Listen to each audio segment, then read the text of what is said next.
사실 초기 불교의 목표는 생사해탈하는 것이 목표예요. 초기 불교는. 자, 생사해탈이라고 하는 것을 저쪽에 있는 저 차 댄 곳을 뭐라고 하지? 주차장에 있는 풀들로 비유를 해보자고요. 그 풀들이 완전히 뽑혀진 상태가 열반이라고 해봐요. 자, 그러면 저 풀들이 지금 올 여름에 뽑지 않아도 그래도 완전히 사라져서 없애게 하려면 방법이 뭐가 있을까요? 한번 잘 생각해 보세요. 이제 가장 쉽게 생각하는 사람들은 뭐 제초제를 말할 수 있어요. 그 제초제를 뿌리는 방법도 하나의 방법이죠. 아주 독하게 사람도 병들 만큼 강하게 뿌려버리면 그러면 이제 그러면 제초제를 뿌린다는 것을 수행해서 뭐라고 할까요? 제초제를 뿌려본다는 건 탐진치를 고행을 통해서 자기가 좋아하는 것을 절대로 만족시켜주지 않는 거야. 그러니까 저녁에 눕고 싶은 거 만족시키지 않고 좋아하는 거 먹지 않고 마음속에 일어나는 생각을 단절해버리고 그건 제초제 치는 방법이죠. 자, 그 다음에 또 다른 방법이 뭐가 있을까요? 예? 응? 겨울이 오면 근원적으로 사라지지 않잖아. 완전 생사해탈, 완전히 이게 그 풀이 더 이상 자라지 않게 한다고는 볼 수가 없잖아요. 하나하나 다 뽑아도 또다시 씨가, 그래서 얘들이 이제 다시 태어나는 것을 한번 생각해 보세요. 씨가 있으면은 걔가 언제든지 조건을 만나면은 다시 이게 풀이 자라잖아요. 그래서 씨를 없애야 돼. 자, 그 씨라고 하는 것은 여러분의 그 아레아식 마음속에 있는 종자야. 그 종자라고 하는 것이 좋고 싫어하는 마음이에요. 좋고 싫어하는 마음이 어디서 들어오죠? 6가지 감각기관을 통해서.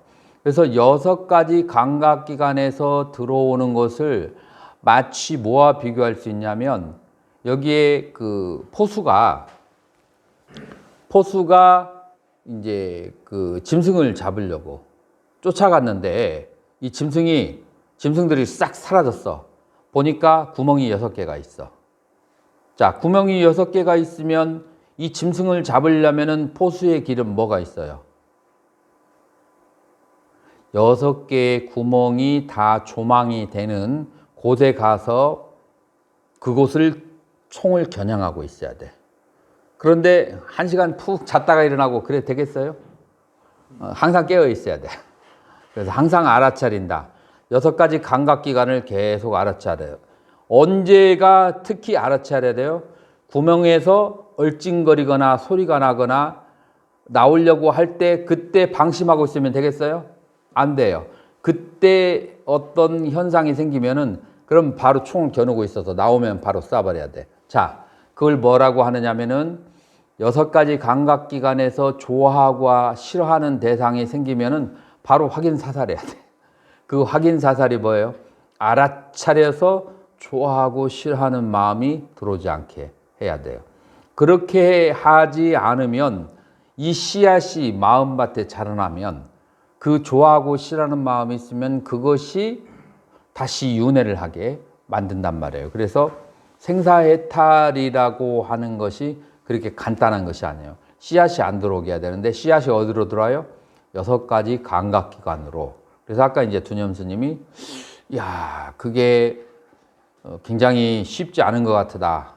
24시간 동안 이 6가지 감각기관을 다스리는 거 이거 꼭 이렇게 해야 되는가? 이거 말고 다른 방법 간편하거나 혹시 가능하다면 쉬운 방법이 더 존재할 수 있지 않은가? 라고 이제 생각을 하게 되고 이거를 스님만 생각한 게 아니라 이제 불교 역사 속에서 다른 스님들이 생각해서 하나의 전통을 만들어 놓은 것이 이제 있어요. 그게 이제 시간을 통해서 올라가는 거라서 내가 지금 바로 결론을 얘기해 주면 그러면 별로 중요성을 못 느껴. 그래서 지금 현재 이 수행에서 하는 것을 익숙하게 이제 이해한 다음에 그 다음에 어떻게 그것이 이제 발달이 되었는지를 그거를 알면 되는 거예요. 자, 그래서 아까 얘기한 것처럼 포수가 사냥꾼이 구멍에서 짐승이 나오려고 할 때 그때 놓치지 않아야 하는 것처럼 그와 같은 마음으로 삼마사띠 알아차림을 해야만 한다. 알아차림을 하지 않으면 뭐가 발생한다고요? 탐진의 씨앗이 발생하고 탐진의 씨앗이 나를 다시 윤회하게 탐진의 세계에 윤회하게 만든다. 자, 그래서 알아차림을 해야 된다. 지원수님 한번 14번 정념 한번 읽어봐 주세요. 일반적으로 사티는 바라봄, 깨어있음, 알아차림, 바른 마음 챙김, 바른 억령, 각성 등으로 번역됩니다. 일상에 일어나는 상황을 개념적 판단 작용에 사로잡힘 없이 있는 그대로 바라보는 것이 사티라는 것인데 일자는 이후 사티로 통일하려 한다. 왜냐하면 이 한 단어에 복합적 의미가 있기 때문이다.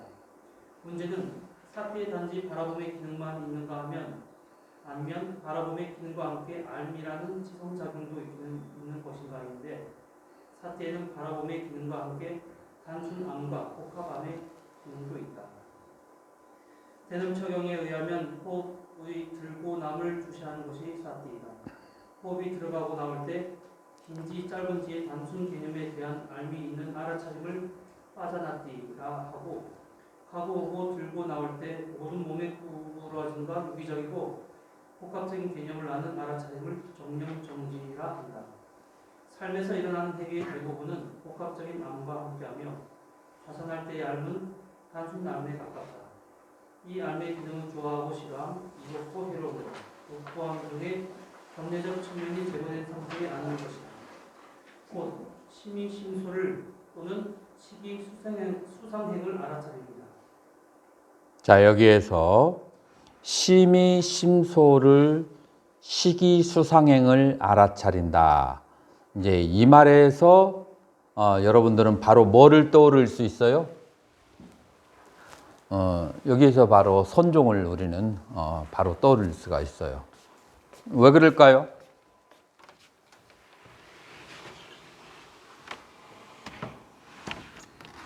수월스님, 왜 바로 여기에서 선종이 시기수상행을 심의심소를 여기에서 바로 선종이 떠오른다는 것은 뭘 말할까요? 선종 3대 말씀입니다. 선종.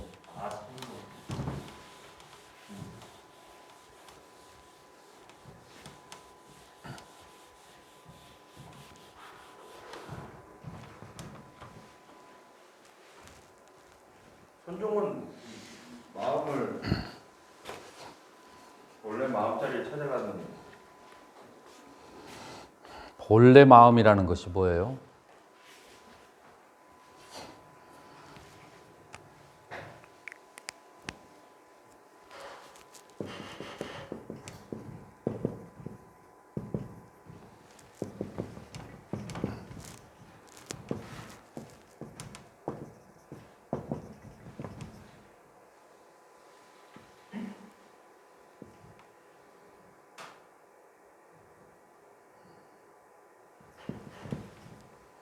자, 색, 대상, 경계 세 개의 미추와 호와 시비가 있을까요? 아니면은 색은 없고 수상행에 있을까요?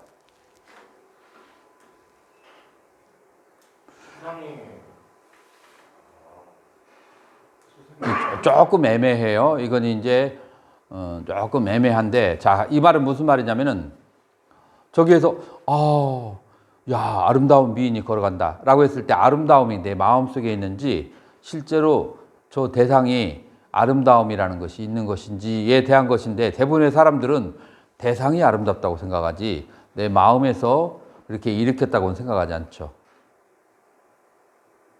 자, 그래서 그 미추, 아름답고 추함과 그 다음에 좋아하고 싫어함과 그 다음에 시비가 대상에 있어요? 나의 수상행에 있어요? 수상이 응? 다른 말도 할 수 있는 대상에 있다고 말도 할 줄 알았는데 일광 스님은 어떻게 생각해요?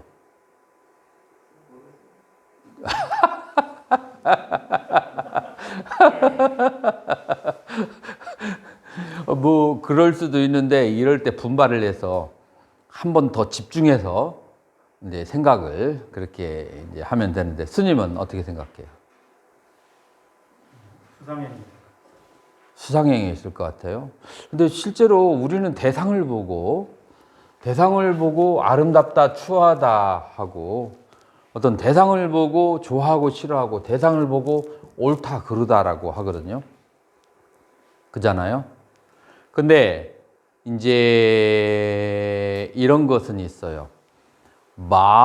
대상이 아무리 아름답고 추하다 할지라도 마음을 떠나서는 아름답고 추한 것이 알려질 수가 없어요. 그래서 대상이 아름답고 추한 것이 없다라고 말하기보다는 그 아름답고 추한 대상은 나의 마음에 의해 알려져야만 내가 과연 아름답다, 추하다, 좋다, 나쁘다고 할 수 있어요. 그런 의미에서 나의 이제 구체적인 상태는 주로 어디에 있냐면은 여기에 있는 거예요. 그래서 여기를 이제 집중적으로 다스려야 돼요. 이런 걸 다스리는 것을 우리 수행을 두 가지로 저번 시간에 얘기했는데 무슨 수행이라고 그래요? 수도를 통해서 닦는 거예요. 자, 그 다음에 이 식이라고 하는 것은 아는 마음이에요. 아는 마음은 뭐를 해야 돼요? 견도해야 돼요. 자, 아는 마음을 견도한다. 조금 어려워요. 자, 그러면은 이거를 아주 쉽게 풀어놓은 사람이 누구냐면은 후설이에요. 현상학자, 독일의 현상학자 후설이 뭐라고 얘기를 했는가 한번 보세요. 똑같은 얘기인데 굉장히 뭐라고 할까? 쉽게 설명을 했어요. 마음은 이제 현상학이라고 하는 것은 마음을 다루는 그 학인데 마음은 뭐냐? 마음은 intentionality가 있다. 요거는 무슨 말이냐면 지향성을 가지고 있다. 마음은 무엇을 향해 있다. 대상이 없는데 마음이 홀로 일어날 수가 있을까요? 마음은 무엇을 향해서 있다라는 것을 이 사람은 후설은 intentionality, 마음에 가지고 있는 지향성이라고 했어. 얘를 어떻게 드냐면 영어로 하면 쉬워요. consciousness.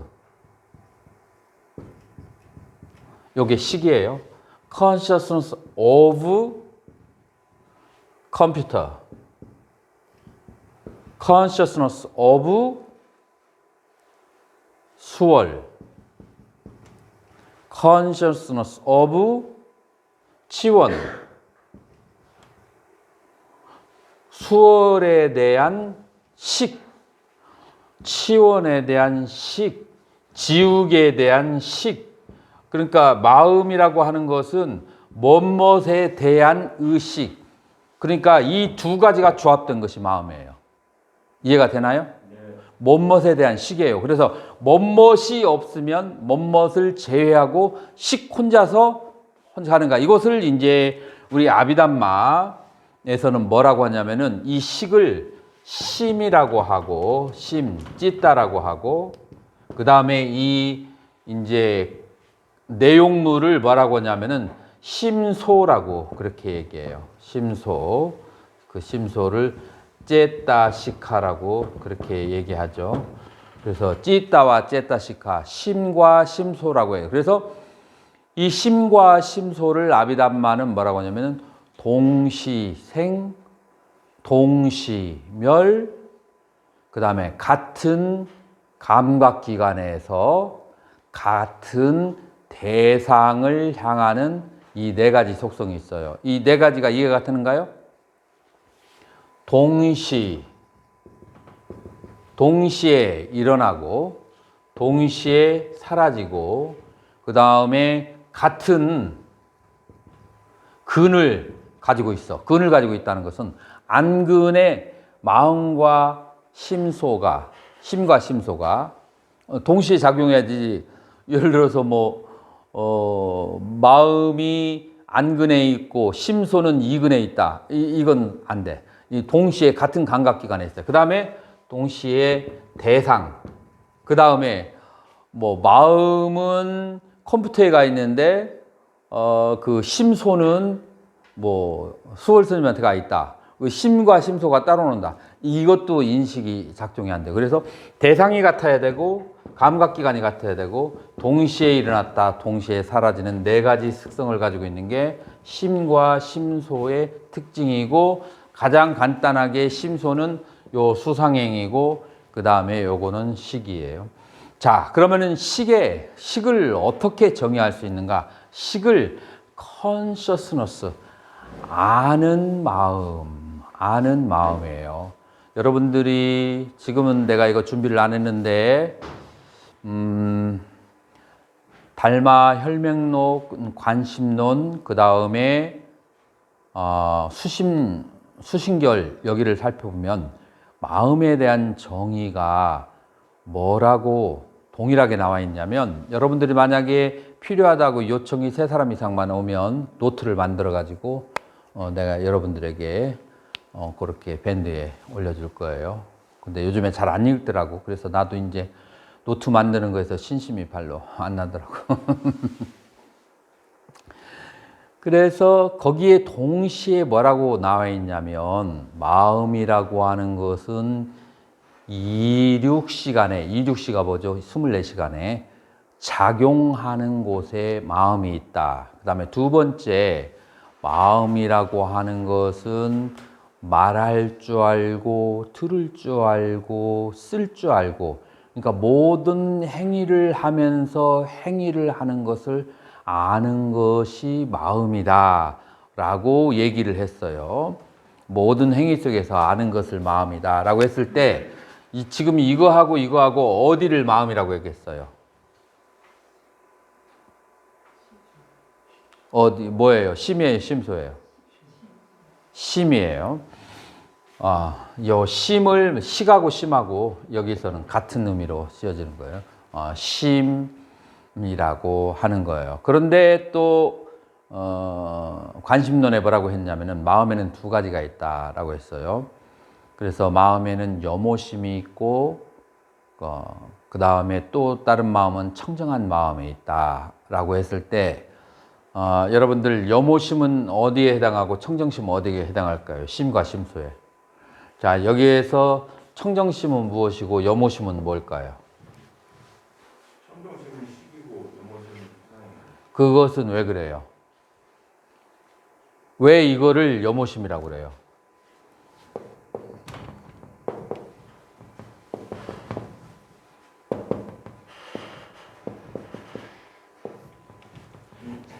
나의 마음이 그쪽으로 갔기 때문에. 그쪽으로 갔기 때문이기도 하고 이 수상행은 전부 다 뭐하고 관련되어 있는가 봐보세요. 탐진치하고 관련되어 있어요. 수상행은 자 고락이라고 하는 것, 그 다음에 시비라고 하는 것, 그 다음에 욕망이라고 하는 것, 전부 다 수상행은 탐진치와 관련되어 있는 그런 개념들이에요. 그 다음에 얘는 그것을 아는 마음이에요. 그래서 아는 마음하고 이 수상행 요거를 이제 심소라고 하고 그다음에 얘를 심이라고 아비담마르서는 그렇게 얘기해요. 그래서 심은 아는 마음이고 그다음에 심소는 알려진 내용물이다. 알려진 내용물 이해가 되는가요? 무언가를 알려면은 아는 마음과 알려진 내용물 두 개가 합해야 의식이 발생할 수 있어요. 아는 마음과 알려진 내용물. 자, 예를 들어서 목탁에 대한 의식. 자, 어느 것이 아는 마음이고 어느 게 알려진 마음이에요? 목탁 의식. 자, 알려진 내용물이 목탁이에요? 의식이에요? 목탁이죠. 알려진 내용물은 목탁이고 목탁을 아는 마음. 그래서 이것은 심이고 저것은 심수예요. 그래서 이 마음은 알려진 내용물이 있어야 돼요. 그 알려진 내용물들이 전부 다 이 내용물들은, 이 물질들은 나에게 뭐하고 연관되냐면은 탐진치하고 연결돼요. 알려진 내용물들은. 자, 이게 연결이 되는가요? 왜 알려진 내용물들은 전부 다 탐진치하고 연결될까요?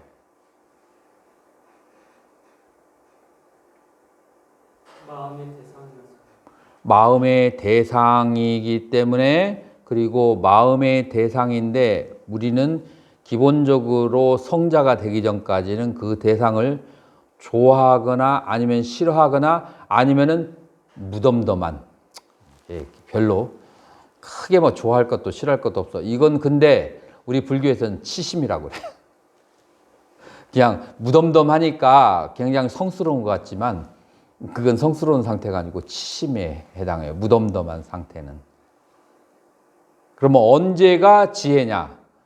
알려진 내용물을 보면서 아는 마음이 완전히 알려진 내용물하고 분리되어 있는 상태, 이때가 지혜예요. 대상을 보고서 그게 시작이 안 됐었나요? 알려진 내용물을 보고서 아무 그 느낌을 알아차리지 못하면 그건 치심이고, 알려진 아는 마음, 삿띠를 통해서 내가 알아차리면, 알아차린다고 했을 때 둘로 분리가 돼요. 뭐와 뭘로 분리가 되죠? 알아차리는 마음과 알아차려지는 대상하고 분리가 되는 거예요. 그런가요? 네. 알아차리는 마음하고 알아치는 대상하고 분리는데, 마음이 알아차리는 대상에 가 있으면 탐진치로 가게 되고, 알아차리는 마음으로 돌아오면 이제 조금씩 이제 잡힐 거예요. 알아차림의 마음으로 돌아오는 거야. 마음으로 계속 돌려. 알아차리고 알아차림의 대상이 아니라 알아차리는 마음으로, 알아차리고 마음으로, 알아차리고 마음으로 계속 돌아오면, 그러면 이것을 청정심이라고 그래. 문제는 알아차림의 대상이 마음에 꽂혀 있는 게 문제야. 그래서 대상을 봤을 때, 예를 들어서 미인을 봤다. 미인을 딱 보고 그 다음에 눈을 내리까는 거야. 마음을 되돌려 회광반조 시키는 거예요. 자, 그래서 어떻게 하는가? 실제적으로 봄. 이 봄이라는 게 뭔지 알겠죠? 봄. 자, 처음에는 뭐가 있었어요? 미인의 상이 있었어. 그런데 두 번째, 세 번째 찰나에 지금 나에게 뭐가 존재해요? 봄이라는 개념이 존재해. 그러면은 내가 지금 미인이라는 상에서 벗어났어요? 벗어나지 않았어요? 벗어났지. 그 찰나는. 그냥 처음에는 미인을 바라 봄인데, 그 다음에 마음은 한 찰나에 하나에 밖에 있을 수가 없어요. 그러니까 처음에 넋놓고 쳐다보면 그러면 그 찰나에 계속 끌려들어가는 것이고, 이 이름 붙이기를 하면 그 이름에 내가 집중되어 있어. 봄이라고 집중되어 있으면, 그러면 이건 대상에 끌려 있는 거예요? 안 끌려 있는 거예요? 수월스님. 네. 대상에 끄달리는 거예요? 안 끄달리는 거예요? 안 끄달리는 거죠. 안 끌어들이는 거지. 이런 식으로 알아차림이 알아차림의 대상으로부터, 그 대상은 왜 탐진치와 항상 관련되기 때문에 알아차림을 함으로써 알아차림과 알아차림의 대상을 분리해서 알아차리는 마음으로 되돌려 놓는 거, 요것이 이제 선종의 기원에 이제 해당하는. 그럼 여기서 알아차리는 대상과 내 마음이라는 알아차리기 18종자하고 연관성을 비교했을 때 관련성이 없나요? 정견. 다시 얘기해봐요. 8종자의 정견이 있지 않습니까? 보면 여실히고 볼 수 있는 그 말은 안목하고 여기서 알아차림하고 차이가 다르지. 그 팔정도에서 정견은 사유를 통해서 듣고 사유함을 통해서 그런 견해를 가진 것이고, 지금 이제 알아차림은 사유가 아니고 실제 일어나는 상황에서 마음을 분리해내는 작업을 하는기 때문에 이거를 뭐라고 하면 수해라고 그래요. 그래서 정견에서는 문해와 사해가 중요해요. 문해가 뭐죠? 경전을 듣는 지혜, 사해는 경전을 사유하는 지혜. 근데 문해와 사해는 한계가 있어. 내가 맛을 못 봤거든. 그렇게 성인들이 그렇게 말씀하셨다는 것이지 내가 직접 먹어본 건 아니야. 지금 여기에서 알아차림을 통해서 마음을 분리하는 것은 생각으로, 개념으로 하는 게 아니라 생각으로 하는 게 경험으로 하는 거잖아. 그지? 이것은 수해라고 하는 거예요. 여기서부터는 이제 수해라는 말이 들어가는 거예요. 그런데 마음이 맑지 않으면, 마음이 혼침해 있으면, 혼침이라기보다도 마음이 명료하지 않고 그 다음에 흐리멍텅해 있으면, 그러니까 선정이 들지 않았으면 이 알아차림의 갈라차기가 명료하지 않고, 선정을 경험한 사람은 이 알아차림이 명료하고 그 차이는 있어요. 자, 그래서 이런 이제 수에 경험하는 것으로 들어간다. 그래서 여러 스님들이 경험을 해보고 싶다라고 했을 때, 지금 내가 이제 이 정념 알아차림할 때 경험하는 거. 예를 들어서 우리 사제 스님이 예전에 주전자를 팔팔 끓는 물을 이렇게 쏟아가지고 여기가 막 그냥 뜨거워서 막 힘들겠죠? 여기가 막 그냥 팔팔 끓는 물에 여기 닿았으니까. 그래서 내가 이제 이걸 활용을 했어요.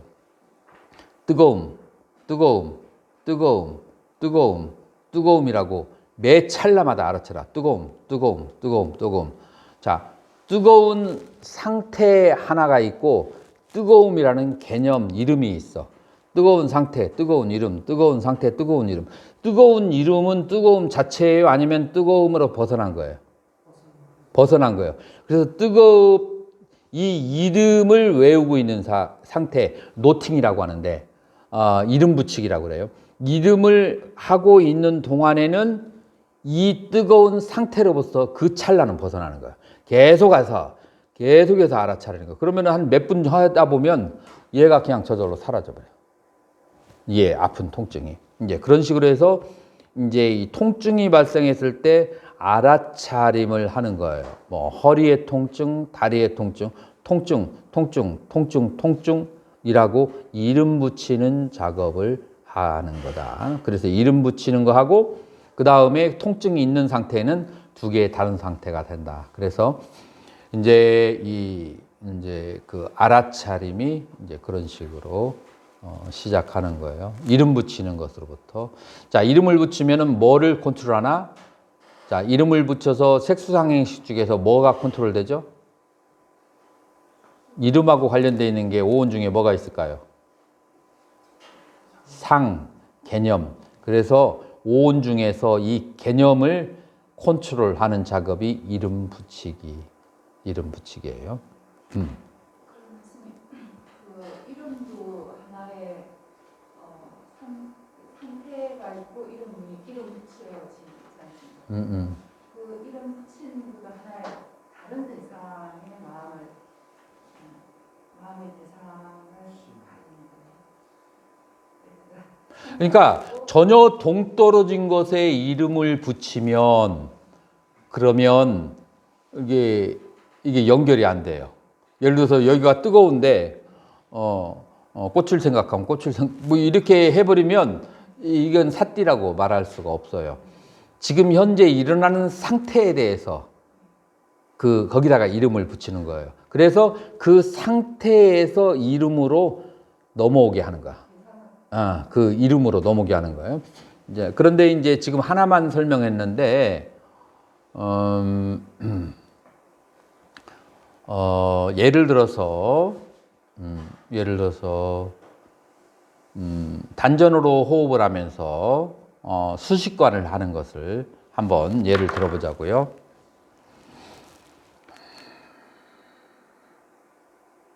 단전호흡 아니면 걷는 것을 할까? 누가 결정해줘요? 앉아서 호흡하는 거 아니면 걷는 거? 앉는 걸로? 걷는 걸로. 오케이. 자, 그러면 걸을 때는 원래는 양말을 벗어야 돼요.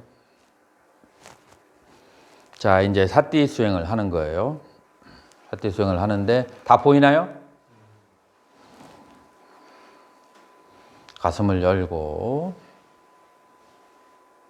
반드시 행궁막을 열어줘야 돼요. 행궁막을 어떻게 열어주냐면 먼저 두 다리를 모으고 무릎을 중앙에서 모으고 뒷 발꿈치가 좀 벌어지게 하면서 무릎을 완전 로킹을 해버려야 돼요. 로킹을 하고 히프를 여기로부터 살짝 이 그로인을 뭐라고 하지? 그로인 여기를 열어주고 히프를 조여주고 자, 그런 상태에서 먼저 횡격막이 열려야 숨이 제대로 들어가거든요. 그래서 여기를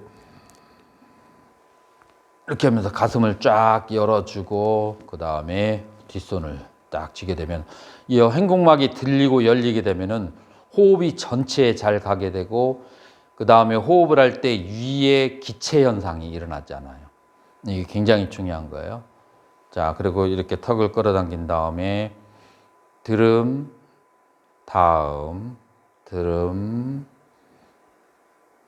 다음, 들음, 다음이라고 이름을 붙여요. 자, 이름을 붙이게 되면 오온 가운데 뭐가 다스려졌죠? 오온이 정신통일이 돼야 돼, 여기에. 오온 가운데 상, 들음 다음이라고 하는 그런 이름을 붙였으니까 자, 그러면은 수상행식을 다스려야 돼. 자, 수를 다스리려면 어떻게 해야 되겠어요? 자, 들음, 다음 할 때, 닿을 때, 땅바닥에 닿을 때 첫 느낌, 양말을 벗어야 이 느낌이 느껴져요. 첫 느낌이 네 가지 중에 하나가 돼요. 그 느낌이 차갑거나 따뜻하거나 지소화풍 4대 간데 뭐예요? 화대. 그 다음에 천천히 닿으면 soft, 부드러워져요. 자, 부드럽고 그 다음에 세게 닿으면 딱딱해요. 이것은 무슨 대예요? 4대 가운데서 지대가 되는 거예요. 자, 그러면은 걷다가 따뜻하게 걷다가 이 따뜻한 것이 한참 지속되면 발바닥에 뭐가 생길까요? 촉촉해지겠죠? 자, 촉촉해지면 그러면은 그건 뭐예요? 수대예요. 그 다음에 발이 움직이면서 뭐가 발생해요?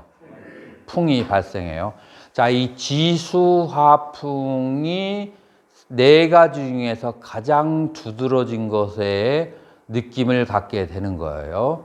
그래서 가장 두드러진 느낌을 느끼게 되면 뭐를 지금 다스린 거예요? 오온 가운데? 수. 자, 그래서 들음, 다음.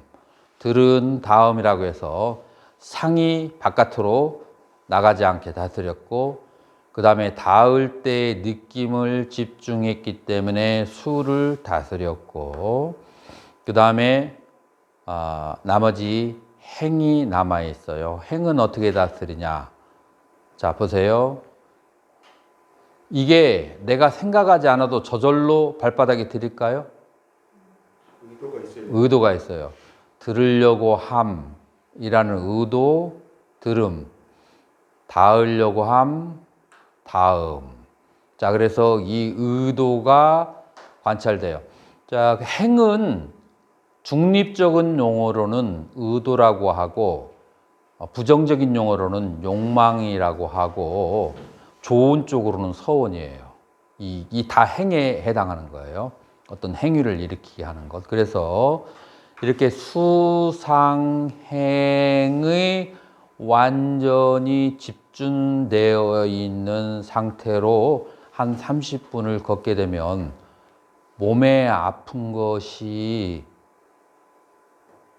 70 먹은 노파가 50년 동안 관절염으로 괴로운 사람이 2박 3일을 하고 아무런 적이 않고 걷는 것을 내가 본 적이 있어요. 경험한 적이 있어요. 가르쳤는데 나는 좀 어렵지 않을까 생각했는데 70 중반이라서 근데 그걸 하면은 부처님의 가르침이니까 좋아질 거라는 신심을 근데 내가 경험을 해봐서 아는데 어떤 병을 가진 사람도 이거를 해서 집중을 하면은 좋아지지 않을 수가 없어.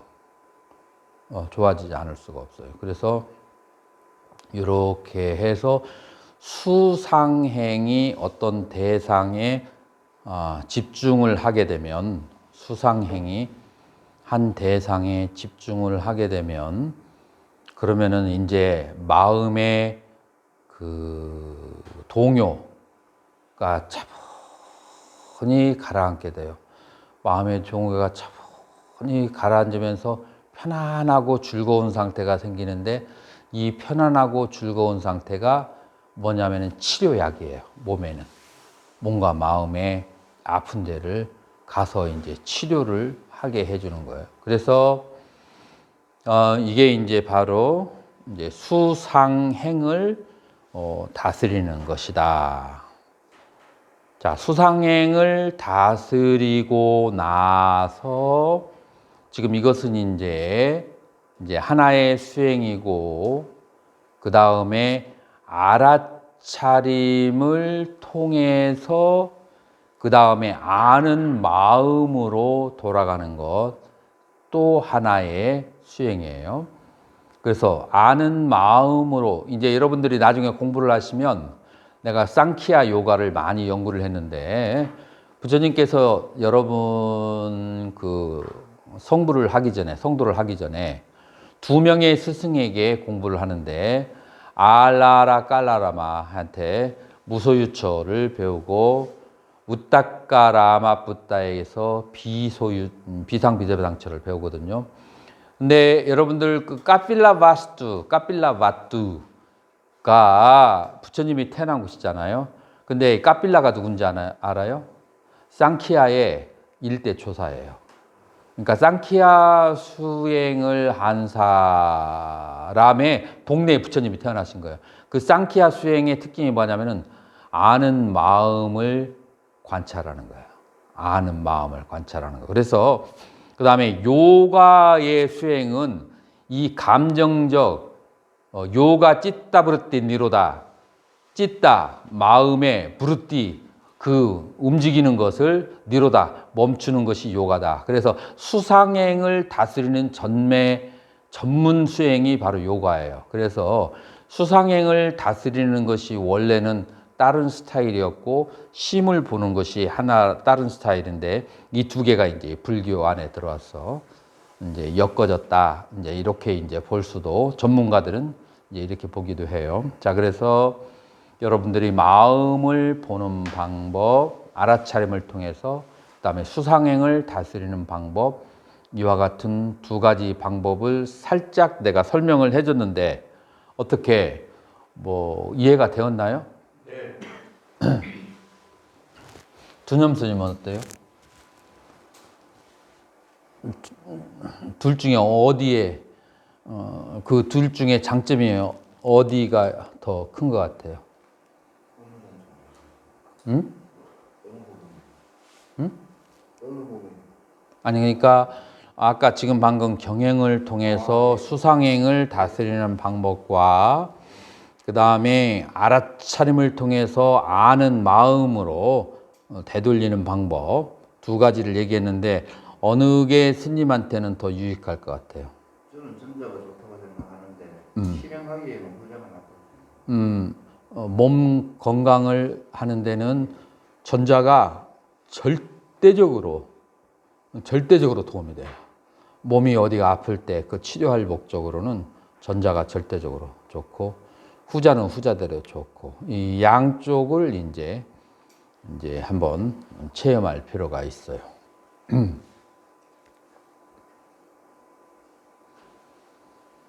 자, 계속 읽어보세요. 사념처 사띠의 대상. 사띠의 대상 사념처 어떠한 대상을 사띠해야 하는가? 그것은 다름 아닌 나이다. 인생에서 가장 중요한 질문은 나는 누구인가? 나는 무엇인가이다. 그러므로 내가 무엇인지를 알려면 나의 몸과 마음을 있는 그대로 알고 보아야 한다. 그러기 위해서 사띠를 하는 것이다. 첫째로 나는 몸과 마음으로 구성되어져 있음을 알아야 한다. 그리고 그 대상을 알아야 한다. 왜냐하면 작용 속에서만 나의 존재가 파악되기 때문이다. 몸의 대상은 느낌이고 마음의 대상은 개념과 생각, 욕구작용 등의 법이다. 다시 말해 나를 안다는 것은 신수신법을 안다는 것이 되고 신수신법을 정확히 안다는 것은 오온으로 구성된 나를 정확히 안다는 것이다. 그러므로 사띠의 대상은 신수신법 또는 오온의 나이다. 자, 그래서 뭐 이것저것 잡동사니를 다 관찰한다고 해서 사띠라고 할 수가 없고 그 대상이 나의 몸과 마음, 그 다음에 몸의 대상은 느낌, 마음의 대상은 법. 그래서 신수신법을 관찰하는 것이 바로 사띠의 대상이다. 그죠? 계속 읽어보세요. 수행이라고 하는 것은 중생들의 마음의 병인 업을 다스리는 것이다. 오해로 인해 잘못된 견해가 발생하고 그 잘못된 견해가 잘못된 인생관을 형성하게 되고 잘못된 인생관 때문에 행해진 잘못된 행위들의 결정체가 마음의 업인 마음의 병인 업이다. 그러므로 잘못 형성된 견해와 인생관을 바르게 다스리고 또한 악의 행위를 다스려서 선의 행위를 증장시키고 마음을 청정하게 하는 것, 이것을 수행이라고 말할 수 있는 것이다. 이와 같은 일련의 과정은 거울이 대상을 비추듯 있는 그대로 주시함이 필요하다. 알미 거울 같아야 하는 이유는 주관적 해석과 시비가 암 앞에 붙으면 객관성을 상실하여 있는 그대로를 볼 수 없기 때문이다.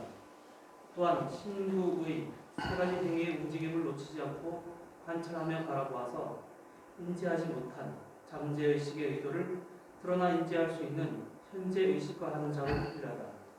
왜냐하면 의도가 업을 일으키는 주체이기 때문이다. 의도를 분명히 알아차려야만 의도의 구성 요소인 생각, 견해를 보고 교정시킬 수 있기 때문이다. 생각과 견해는 모든 마음의 병인 업의 시작점이라 이것들을 다스리지 않고는 중생들의 마음의 병인 업을 정화시킬 수도 치유할 수도 없다. 또한 이 삼업은 육문을 통하여 발현된다. 6가지 감각기관이 작용하면 수와 상과 행이 같이 작용하게 된다. 대상을 보고 듣는 가운데 좋아하고 싫어하는 느낌, 옳고 그르다고 판단하는 판단, 당기고 밀치는 의지작용들이 함께 발생하기 때문이다. 모든 사람의 수상행은 각각 주관적이고 개인의 업에 의해 각자의 견해들이 다르게 형성된다. 똑같은 사물을 바라보아도 사람마다의 수상행이 각기 다르기 때문이다. 그러므로 업을 다스리는 데는 2가지 단계가 필요하다.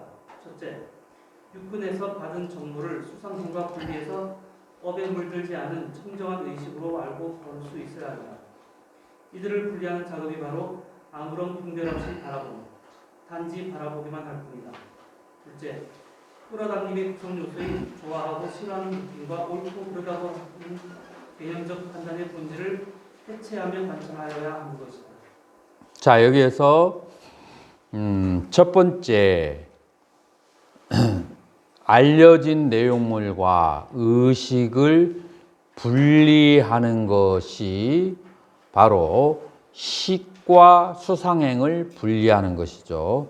이것이 첫 번째 수행하는 단계고, 두 번째로는 수상행을 다스려서 소멸시키는 방법이에요. 자, 이 2가지를 다른 말로 해서 뭐라고 했죠? 알려진 내용물과 그 다음에 아는 마음을 분리해서 아는 마음을 바라보는 것을 그걸 뭐라고 하죠? 견보. 그 다음에 수상행을 닦아나가는 것을 뭐라고 하죠? 수도. 자, 그래서 수행에 2가지가 있는데 하나는 마음을 보는 것과 두 번째로는 이 수상행을 닦아나가는 것과 그 2가지가 있는 거죠. 그래서 선종에서 만약에 도논을 했는데 점수를 했다라고 한다면 마음은 보았지만 뭐가 안 다스려졌어요? 수상행이 다스려지지 않았어요. 자, 그런 사람들은 도노 점수가 되겠죠. 근데 이제 반대로 수상행을 먼저 다스려. 그래서 이런 욕망이 완전히 깨끗하게 닦여진 다음에 마음이 분명하게 보인다. 그럼 뭐라 그래요?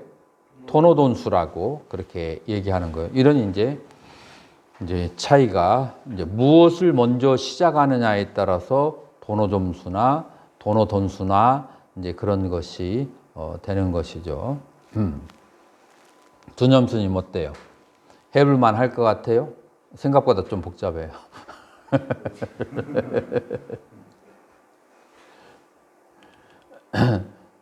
어떻게 생각해요? 한번 해볼만 해요? 당연히 해야 돼요. 이거를 승납이 한 해라도 지나기 전에 해야 돼요. 왜냐하면 승납이 많아질수록 보고 둔 것이 많아서 뭘 꼭 그렇게 해야 되나? 이제 저기한 마음이, 태굴심이 생기게 되고, 다른 사람들 주변에 봐도 해봐도 별거 없더라. 노후 대책 먼저 하는 것이 중요하지 그런데 에너지 이런 식으로 하면서 마음의 에너지가 수행하는 쪽보다도 다른 쪽으로 가버리게 돼요. 그런데 이 출가한 지 횟수가 적으면 적을수록 그래도 한 번은 그 맛은 봐야 되지 않을까라고 하는 마음이 더 강해요. 그래서 아주 이 출가에서 저기하기 전에 이 맛을 체험을 하고 무엇을 희생해서라도 이거를 먼저 체험을 하려고 노력을 해야 돼요. 그런 의미에서 내일 병원에 가기 전에 한번 해보겠다고? 한번 해봐가지고 잘 되면 병원 취소하는 거지 몸이 좋아지면.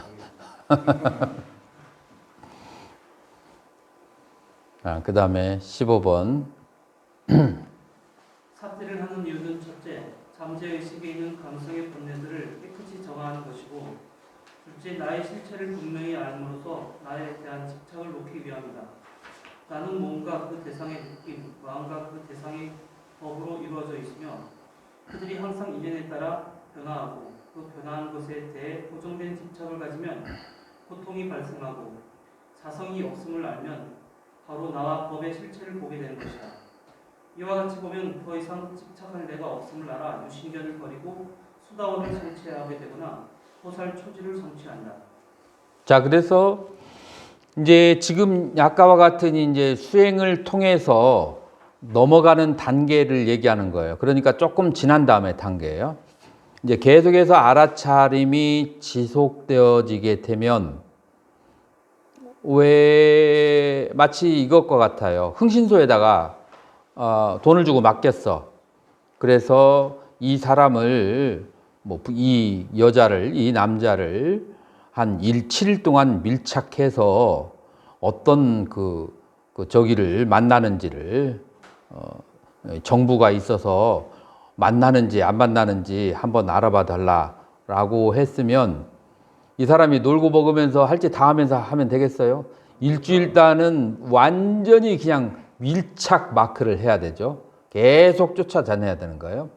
마찬가지로 내 신수신법이 어떠한 속성을 가지고 있는지 한 일주일 정도는 놓치지 않고 계속 쫓아가면서 얘가 어떠한 성질과 성향을 가지고 있는지, 이 조그마한 딸아이가 저녁이 되면은 카바레를 주러 가는지 나이트를 주러 가는지를 아는 것처럼 이 신수신법이 주로 어디에 출몰하고 어떤 성향을 가지고 있는지를 결국 알아야 되는데, 알으려면 한 일주일 정도는 계속 어떤 성향을 가지고 있는 쳐다봐야 돼요. 성향을 쳐다보니까 결론이 뭐가 나와요? 이 신수신법이 몸은 어떠한 성향이 있다는 걸 알게 돼요. 몸은 한 일주일 계속 쫓아다니까 몸은 부정하다는 것을 경전을 통해서 아는 게 아니라 내가 쳐다봐서 알게 돼요. 그 다음에 느낌이라고 하는 것은 전부 다 어떻다는 걸 알게 돼요.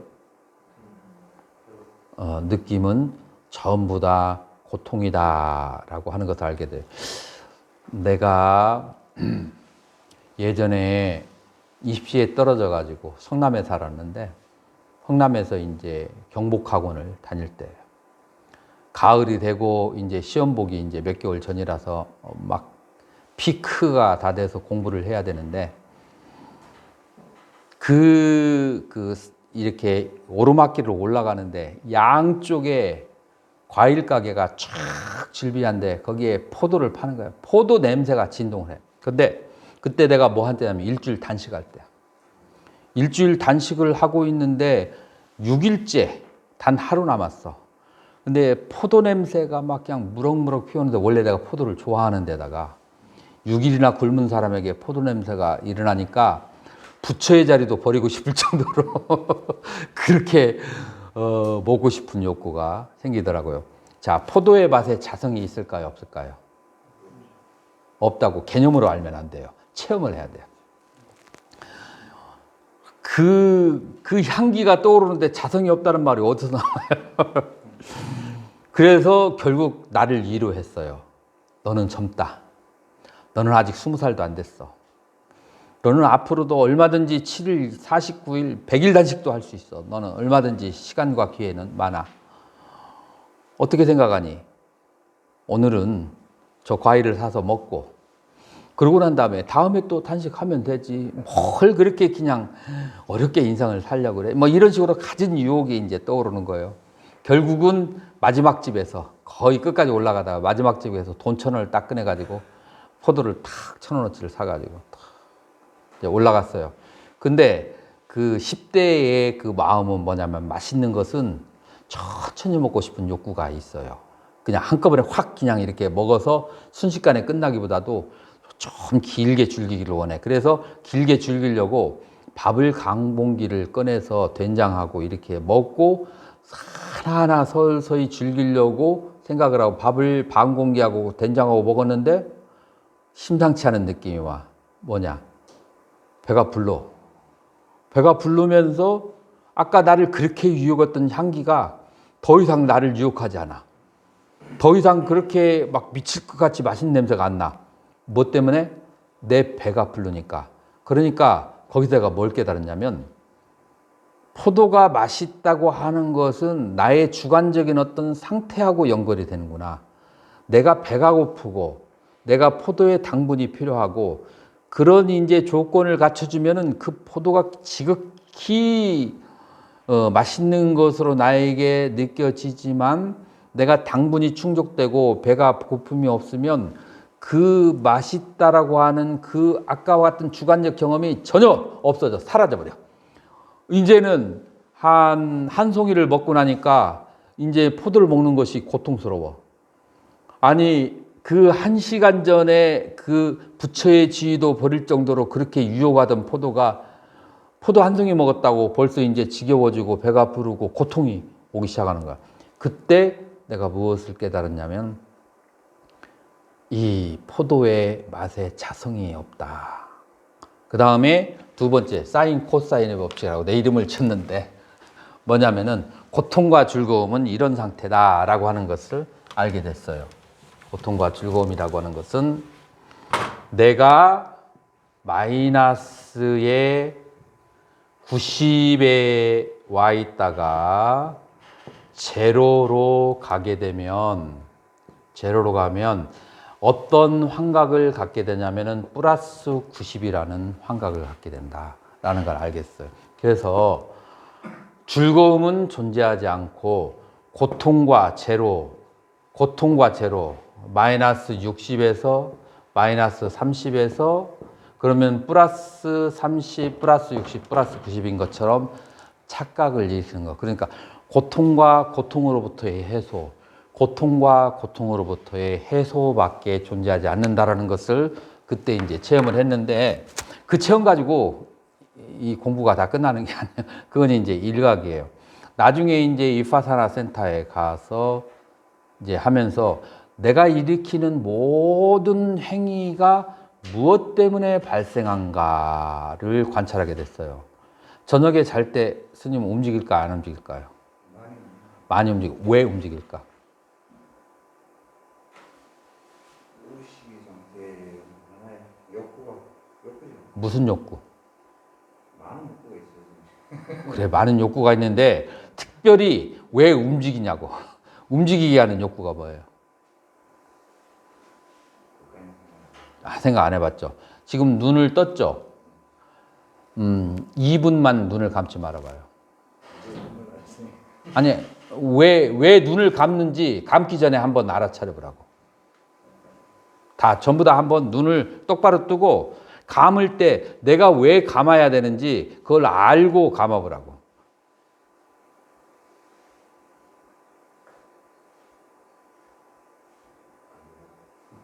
왜 감는 거예요? 무심절. 눈을 보호하기 위한. 에? 에? 불편해서. 눈이 고통스러워서. 자다가 움직이는 게 왜 움직여요? 그 몸의 자세가 불편해서 그래요. 그래서 인간의 모든 행위는 지금 좀 있다가 공양가를 갈 거예요. 뭐 때문에? 배가 고통스러워서. 좀 이따 화장실 갈 거예요. 왜 화장실 가요? 아랫배가 방광이 고통스러워서. 그래서 인간의 모든 행위가 거의 모든 행위가 고통과 고통으로부터의 해소, 고통과 고통으로부터의 해소. 근데 그 해소가 영원한 것이 아니고 순간적인 해소예요.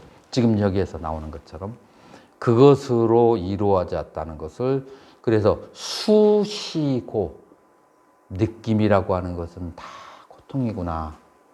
그 고통이 해소될 때 즐거움이라고 착각하는 것이구나. 그러면 어른 인식을 시키기 위해서 감사함이라고 표현하는 것이니. 감사함? 아니 간사, 약삭 말을 간사함으로. 누가 간사하다고? 그걸 반복해서 행동을 한다고. 아니, 누가 간사하다는 거예요? 본인이 간사한 거죠. 본인이 간사한 자는 없어요.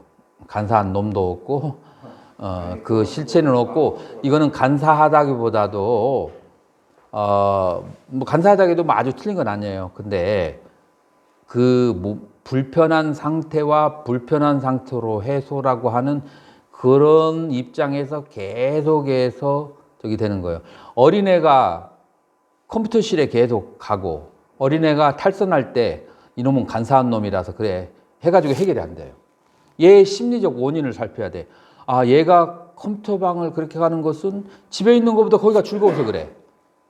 그걸 알아야 돼요. 집이 불편해서 그래.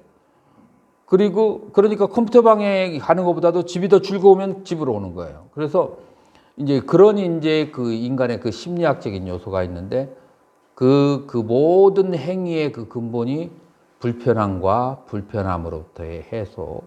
이제 그런 것이다. 느낌은 이제 그런 속성을 가지고 있다. 이제 이것도 계속해서 집중해서 관찰을 해야 내가 이제 그때 그것을 알게 된 것은 6일이나 굶었기 때문에 의식이 배가 굶으면 위장이 멈추게 되고 위장이 멈추게 되면은 의식이 명료해져요. 그래가지고 단식했을 때 뭔가를 깊이 사유하기가 좋아요. 이제 그런 부분들이 좀 있죠. 그 다음에 신, 수, 심, 마음이라고 하는 것을 계속 쳐다보면 마음이 어떤 것을 알게 돼요? 마음이 계속해서 대상과 함께 생멸을 계속 대상과 함께 같이 하는 그래서 한 번도 머물러 있는 적이 없는 끊임없이 생멸하는 것을 벌하게 되고 그 다음에 법이 여기서 말하는 법은 뭘까요? 법이라고 하는 것은 내용물, 생각의 내용물을 말하는 거예요. 생각의 내용물. 그러니까 수상행 가운데서 수를 빼고 상과 행의 작용을 여기서 법이라고 해요. 그러니까 개념작용과 욕망하는 것 이런 것들을 법이라고 해요. 그런 그 개념과 욕망이 뭐임을 알아요? 그 개념과 그 다음에 그런 욕망이라고 하는 것이 무와 공하다는 것을 알아요. 그래서 여러분들이 수상행위라고 하는 것은 수시공, 상시공, 행시공이라고 하는 것을 그것을 알게 되는 거예요. 이제 공이라는 단어가 나왔으니까 이때 밀어붙여야 되는데 시간이 30분이란 말이야. 한 20분이 더 필요한데 이걸 설명하려면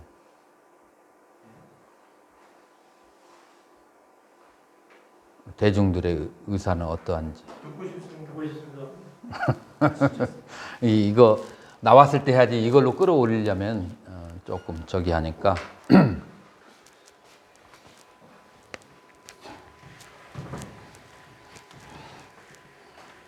이제 수상행이 공이라고 하는 것을 무와 공 똑같은 말이에요. 무와 공이라고 하는 것을 그거를 이제 체험을 해야 돼요. 그래야 신수신법이 무상고, 부정고, 무상무화를 이제 그것을 이제 깨닫게 되는 거예요. 이렇게 개념으로 하는 게 아니라 실제로 그 신수신법을 일주일 이상을 쫓아다녀서 체험으로 쳐다보고 알아봐야 돼요. 응신소의 직원이 남의 말만 듣고 얘기했다가는 나중에 사업 잘 안 돼요. 자기가 직접 쫓아가면서 쳐다봐야 돼. 그래서 이제 수와 상과 그 다음에 행이라고 하는 것의 정체를 분명히 알아야 돼요. 자, 내가 이제 많이 써먹는 방법인데 오렌지 주스의 비유. 내가 또 오렌지 주스의 킬러예요. 과일 계통을 좋아하는데 특히 언제 오렌지 주스를 좋아하냐면 열대지방에서 내가 25년을 살았잖아요. 그러니까 열대지방에서 날씨가 40도 이상 넘어가고 더울 때 냉장고에 있는 시원한 오렌지 주스, 그거보다 더 맛있는 것은 존재하네. 추울 때는 이제 포도 주스지만 이제 오렌지 주스. 자, 그래서 오렌지 주스를 그런 그 시간과 때가 되면 나는 비행기를 타면은 10잔 이상씩 시켜서 마셔요. 그래서 오렌지 주스를 먹고자 하는 욕망이 나에게는 항상 존재해 있었죠. 근데 모두 다 오렌지 주스를 좋아하나요? 아니에요. 세상에 오렌지 주스를 싫어하는 사람도 있더라고. 난 살다 그런 사람은 그런 걸 싫어하는 사람도 있더라고. 근데 내가 왜 오렌지 주스를 좋아하는가를 관찰하게 된 계기가 있었는데, 내가 겨울에 2월 달에 한국에 온 적이 있어요. 겨울에 2월 달에 한국을 왔는데 내가 이제 법문이나 강의를 통해서 오렌지 주스를 좋아한다는 것이 소문이 나가지고 신도들이 오렌지 주스를 사와가지고 한 10병 이상이 이제 내 방에 있는데 5월 달까지 한 잔도 손이 안 가요. 왜 그럴까요? 내가 그렇게 좋아하는 사람이 5월 달까지, 2월부터 5월까지 그 10병이 넘는데 하나도 손이 안 가. 느낌이 안 가. 마시고 싶은 욕구가 안 생겨요. 왜 그럴까요? 일단 내가 살았던 곳은 40도 이상의 더운 곳이에요. 땀을 뻘뻘 흐르는 곳이야. 그럴 때 오렌지 주스가 굉장히 땡기는데, 그런데 추운 2월 달에 마이너스가 되는 데 있어서는 오렌지 주스가 안 당기더라고요. 그래서 오렌지 주스가 고수일까 락수일까, 나는 그전까지는 락수인 줄 알았는데 이 락수에는 조건이 필요해요. 이 오렌지 주스가 맛있는 것이라고 하는 것은 조건이 필요하고, 이 조건이 달라지니까 오렌지 주스를 마시는 것이 겨울에는 고수로 변해지더라고요. 그러면은 오렌지 주스의 정체는 고일까 락일까요? 오렌지 주스는 고도 락도 아니에요. 그러한 조건이 형성되면은 락으로 느껴지고, 저러한 조건이 형성되면은 고라고 하는 것으로 형성되어지는 거. 그래서 나는 이제 그때 오렌지 주스라고 하는 것이 자성이 없다. 이것을 뭐라고 하냐면, 이런 것을 뭐라고 하냐면 수시공이라고 하는 거예요. 느낌이 바로 공한 것이다. 고수와 락수가 공한 것이다 라고 하는 것이에요. 자, 그런데 나는 오렌지 주스를 먹고자 하는 욕망이 있다라고 했을 때 둘 중에 하나가 받쳐져야 욕망이 생겨요. 하나는 나는 오렌지 주스를 좋아하다, 맛있다 라고 하는 그런 락수가 있거나, 오렌지 주스를 먹으면 나에게 이롭다, 생각이 있어야 돼요. 내가 태국에서 강의를 하는데 거기에 그 한국 보살님이 이제 강의를 들으러 왔었어요. 몇 분들이 강의를 하는데 이제 그런데 그날따라 어느 날이냐면은 한 달 강의를 하고 이제 강의료를 지급받은 날이에요.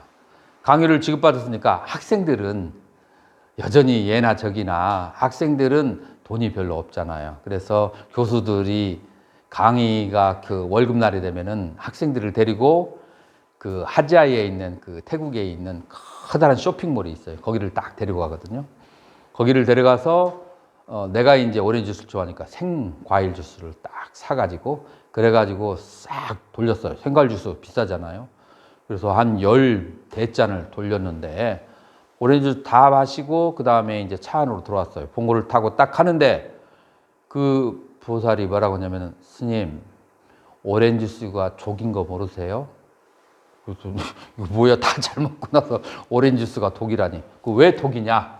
라고 물어봤더니 오스트레일리아에서 오렌지 주스를 만들려고 봤는데 하얀 농약이 다 찢겨지도 않은 것을 대충 씻어가지고 그걸 워카발로 가지고 들어가가지고 푹푹 밟아가지고 그렇게 해가지고 이제 이렇게 썬키스니 뭐니 해서 이렇게 나오는데 그거 다 독이라고 그런 거 드시면 안 된다고 그렇게 얘기를 하더라고요.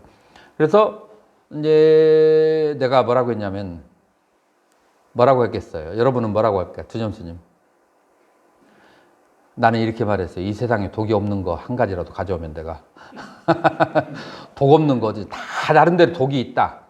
다 나름대로 독이 있는데 독보다도 이로운 점이 더 많으니까 우리가 음식을 먹는 것이 독이 없는 거 찾으려면은 아무것도 먹어서는 안 된다. 라고 얘기를 했거든요. 자, 그래서 우리 몸에 이롭고 해롭다라고 하는 그런 생각이 이제 사람들이 있는데 근데 나는 어떤 생각이냐면은 오렌지 주스가 독이 있을지라도 여전히 이로운 것이 많다라고 생각하고 어떤 사람은 오렌지 주스를 만드는 과정에 그다음 여기에 독이 많다라고 생각해서 해롭다고 생각하는 사람이 있어요. 이거는 뭐 자유예요. 이건 뭐 사람마다 다. 자, 그래서 오렌지 주스 맛을 좋아하지 않는 사람이 오렌지 주스가 해롭다고 생각하면 특히 상표 붙어서 나오는 해롭다고 생각하면 욕구가 발생할까요? 발생하지 않아요. 자, 그런데 오렌지 주스를 좋아하는 사람이 그럼에도 불구하고 이롭다고 생각하면 욕구가 발생할까요? 발생하죠. 자, 그렇게 해서 이 욕구라고 하는 것은 무엇에 의지했는가? 그 자기 자신의 느낌과 그 다음에 이롭고 해롭다라는 거하고 또 하나가 있어요. 그 다음에 두 번째가 뭐냐면은 시비. 시비. 이것은 옳고 그르다라고 하는 개념작용이 있죠. 이해와 시비의 개념에 따라서 이제 무엇을 판단하고 규정을 내리는 것이죠. 자, 그런데 이 수라고 하는 것은 아까 얘기한 것처럼 환경에 따라서 변하는 것이고 이 옳다 그르다라고 하는 것도 이롭고 해롭다는 것도 이거 참 의학의 발달이 계속 진행되면서 언제는 유익하다라고 그렇게 TV에서 떠들더니 몇 년 후에는 뭐라고 하느냐 약발이 다 떨어졌는지 그것에서 유해 물질이 검출되어서 치명적인 암을 일으킨다라고 하면은 그러면 이제 또 싹 사라지게 된단 말이에요. 내가 이거를 언제 많이 느꼈냐면은 미국이 아프가니스탄을 침범할 때 그때 나는 알자지라 영어로 된 방송하고 CNN 방송을 동시에 볼 수 있어서 인도에 있었는데 동시에 봤다는 것은 같은 시간에 봤다는 게 아니라 여기도 보고 저기도 봤는데 미국이 아프가니스탄을 침공했다라고 하는 그것을 CNN에서 얘기하는 것은 어떻게 사담 후세인이 잘못을 저질렀고 그 다음에 왜 미국이 침공해야 되며 그걸 아주 정당성을 막 그냥 논리를 펼치고 있는데 알자지라 방송을 가보면 미국이 과거의 역사 동안에 사담 후세인을 얼마나 저기 했고 전 세계와 중국과의 관계 속에서 기름을 이렇게 전비하는 데 있어서 아프가니스탄이 얼마나 중요한 요소고 그런 이해관계 때문에 이 아프가니스탄을 공격하는 것을 주로 이제 방송을 해요. 그래서 내가 이제 가만히 인도 사람을 만나보니까 알자제라 방송을 듣는 사람은 미국이 아주 죽일 놈이고 그 다음에 CNN 방송을 주로 보는 사람은 아프가니스탄이 죽일 사람들이야. 자, 누가 죽일 사람일까요? 누가 죽일 사람이냐 하면은 어느 방송을 먼저 봤느냐, 어느 방송을 심취했느냐. 그러니까 정보를 어떠한 정보를 가지고 있느냐에 따라서 옳다라고 하지만 그러나 또 다른 방송을 보면 다른 이제 관점이 있어서 내가 옳다고 생각하는 것이 틀려지게 되죠. 이게 시비 옳고 그르다라고 하는 것이 가지고 있는 속성이 어느 관점에서 바라보면은 옳기도 하고 어느 관점에서는 틀리기도 하고 하는 거죠. 그렇기 때문에 지금 이 양쪽에서 양쪽의 관점이 발생할 수 있는 것은 무엇 때문이냐면은 그 자체의 관점이 없기 때문에 자체가 실체가 없기 때문에 그래서 자체의 실체가 없는 것을 뭐라고 하냐면은 상시공이야. 수도 공한 것이고 상도 공한 것인데 어떠한 말을 어떤 방식으로 들어서 어떻게 이해했느냐에 따라서 이것을 옳다, 그 다음에 저것이 옳다라고 생각하는 거예요. 자, 그러면 이런 말을 할 거예요. 이 세상에 악한 사람이 없단 말이냐? 막 선악 시비에 고집하는 사람은 그런 말을 할 거예요. 그런 사람이 없다는 것이 아니고 절대적인 입장으로 그 다음에 열반으로 회귀하려고 하는 사람에서 봤을 때는 무엇이 그러냐? 무명을 가지고 태어난 것부터 잘못된 거야.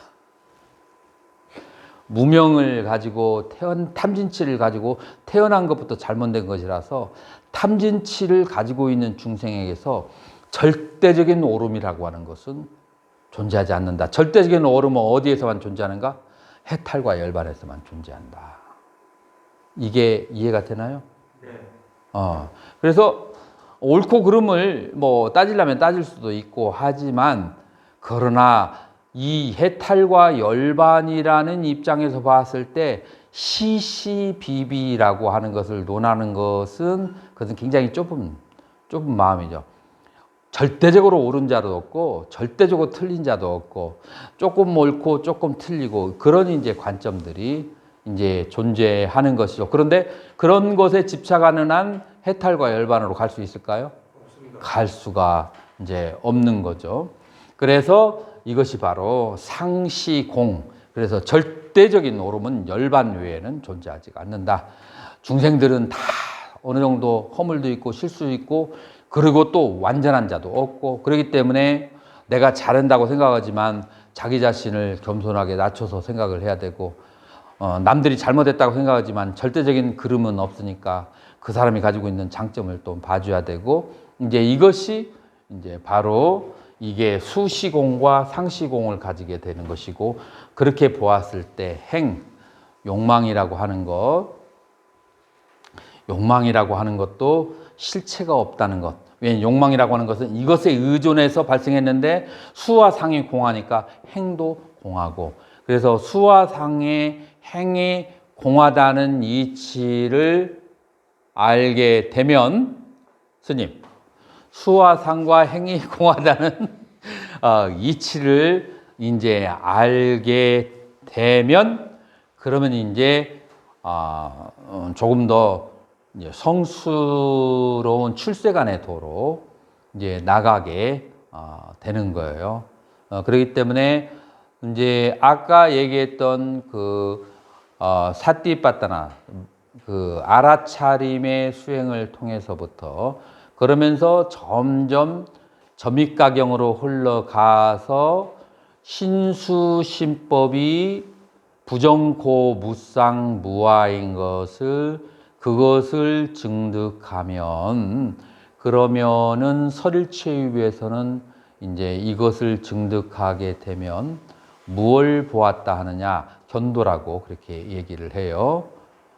설일체부에서는 지금 이제 이것을 이제 바라볼 수가 있어야 돼요. 그래서 여러분들이 공부를 시작한 다음에 한 3개월, 6개월 안에 이런 것 정도는 체험해버려야 돼.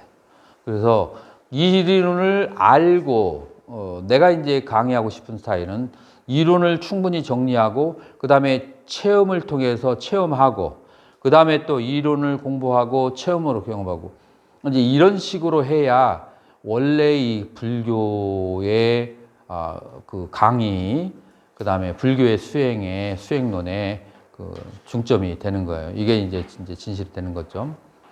그래서 한동안은 우리 한국이 이제 그런 이제 수행법이 이제 잃어버렸는데 이걸 다시 되살려야 이제 된다고 보는 거예요. 네. 그 행시공이라고 얘기를 할 때 그 수화상에 의해서 욕망이 일어나기도 하고 일어나지 않기도 하기 때문에 그 공이라고 할 수 있는 아니 그런 의미에서 공이 아니라 이 내가 그 어떤 욕망을 일으키는 것은 수와 상의 의지에서 욕망이라는 거예요. 좋은 느낌과 내가 옳다고 생각하는. 근데 그 욕망을 일으키는 구성 요소인 좋다는 느낌이 실체가 없고 그다음에 옳다라는 개념이 실체가 없을 때 욕망 자체도 여기서 공해진다. 이제 그렇게 이제 되는 거죠. 이제 그렇게 해서 수상행이 이제 공하다 해서 내가 어떤 하나에 집착하고 있는 것으로부터 남을 규정하는 것으로부터 조금 이제 벗어나는 거. 그러면 행시공을 그 수시공과 상시공을 확철하게 봤을 때 깨달을 수 있는 겁니다. 그렇지. 오온계공, 오온무화. 그게 이제 바로 견도가 되고, 그게 바로 수다원이 되고, 그게 바로 보살초지가 되는 거야. 제가 왜 여쭤봤냐면은 욕망이 일어나기도 하고 일어나지 않기도 하는 것은 행 자체에서의 어떤 얘기인데 근데 수화상의 공을 철견을 해야 행시공을 확실하게 알 수 있다 하면은 이게 연관돼서 그렇죠. 되지 않습니까? 그렇죠. 수화상이 분명하게. 그래서 지도, 문안, 유혐, 간택, 단막, 증해, 통연, 면배. 그래서 지극한 도는 어렵지 않다. 유혐, 간택, 가리고 꺼리는 것, 이 상, 옳다, 그르다라고 하는 거를 버리고 그 다음에 단막, 증해, 사랑하고 미워하는 것, 그것을 놓아버리면 그러면은 뭐라고요? 통연. 그 자리에서 도가 바로 보이는 것이다. 지금 이거하고 연결이 돼요, 안 돼요? 됩니다. 네, 이건 조금 더 서술적으로 얘기한 것이고 저쪽은 이제 중국적으로 요점 정리를 한 거죠. 그래서 우리 그 상주하는 스님들 내일 시간 저기 해가지고 나한테 몇 시에서 몇 시부터 해줬으면 좋겠다. 경행 수행하는 거 그거 하게 되면 저기 밑에 저기에서 아니 저쪽에 우리 그 화엄 템플관 정리가 돼 있나요? 그래요. 일단 이거 마치고 나서.